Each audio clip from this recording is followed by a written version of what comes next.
The world of Runeterra is massive, and its history is just as large.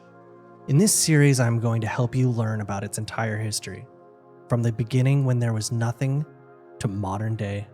So buckle in, hit that subscribe button, and let's get right into it.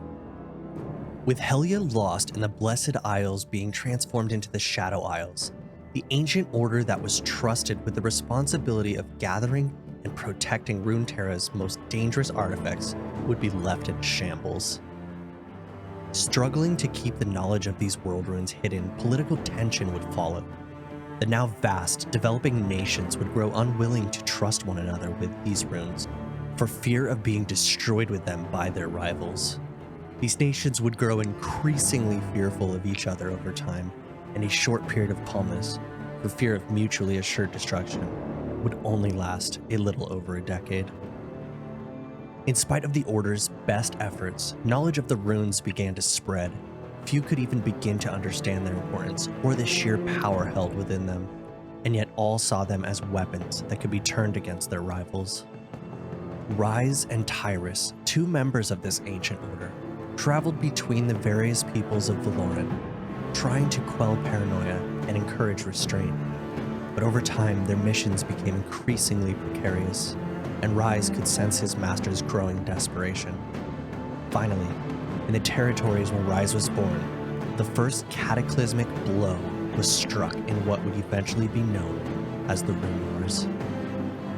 Two nations with whom tensions had ran high and were at the brink of destroying each other would be asked by Tyrus to parley in the village of Khon. After arriving, Tyrus and Ryze would realize that it was far too late and the conflict had gotten beyond their abilities to mediate. Ryze and Tyrus would run to the hills and bear witness to the destructive powers of these runes. The earth would fall away beneath the village, the bedrock itself seeming to retch and squeal, while the sky above them would recoil as if it was mortally wounded. Ryze and Tyrus would look back to where the two rival armies had once stood, seeing destruction on a scale so massive that it defied all physical sense. Buildings, farms, and people were all gone. The ocean that was once a day's journey off in the distance now rushed to meet them.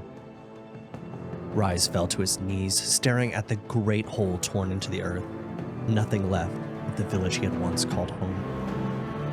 Open warfare soon raged across Runeterra.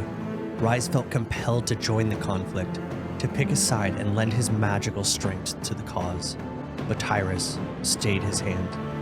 The two of them had to guide others back towards peace and pray there was anything left of the world by the time it was all over. As time passed and the conflict spread, Ryze noticed his master growing more distant. Eventually, Ryze decided to confront him, and to his horror, discovered that Tyrus had secretly come into possession of not only one, but two of the runes. The allure of the runes had left its mark upon him. Where once he desired only peace, now he had the means to bring about the end of all things. Ryze had to act, even if it meant destroying his only true friend and ally in the room. In an instant, he unleashed all the magic he could muster. A moment later, Tyrus's corpse lay smoldering on the floor. Soon, the greatest civilizations all but destroyed one another, ending the war. Ryze now understood the task he had inherited. As long as any world rune remained unsecured, Runeterra was surely doomed. This knowledge was to become a lonely burden indeed, for ever since that day, he has scoured the world in search of the last remaining runes.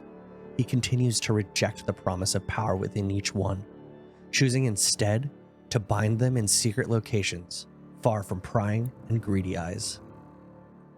Refugees of the Rune Wars would find a land with magic nullifying petricite and settle there, eventually becoming the great nation of Demacia. From the ashes of the Rune Wars, many other great nations would rise. In the northeast, the Noxai tribes, being forced to retreat into the Immortal Bastion by the magical fallout, would eventually emerge as the unified nation of Noxus, making this emergence as year 0 on the standard and most commonly used calendar in Runeterra. Noxus growing ever ambitious, would swear to unite all of the nations of Runeterra under a single flag, sometimes forcefully. Far to the west, the nation of Demacia would crown its first king, Orlun. Settling in magic-nullifying Pedricite, Demacia would be a sanctuary, far away from the magics that had all but destroyed the world in the Rune Wars. Merchant clans controlling the trade routes between Valoran and Shurima would finalize plans to destroy the land connecting the two continents, allowing safe sea passage between the continents. Using thousands of chemtech bombs to create the passage, the results would be catastrophic. The bombs would trigger a series of earthquakes, tragically singeing large districts of Zon and its citizens into the poisonous gases. Janna, a Shuriman spirit goddess, would hear the prayers of the Zonites and arrive to blow away much of the poisonous gases and save many thousands of people. Eventually, Zon would be rebuilt. Regulating the newfound oceanic passageways would bring great wealth and likely led to the construction of Piltover, built over top of the sunken Zon. Progress Day would be celebrated as the anniversary of the opening of these gates. Immigrants and refugees from Demacia, Freljord, and Ionia would travel and settle in the Serpent Isles. The Buru would allow these settlers to settle in the southern bays.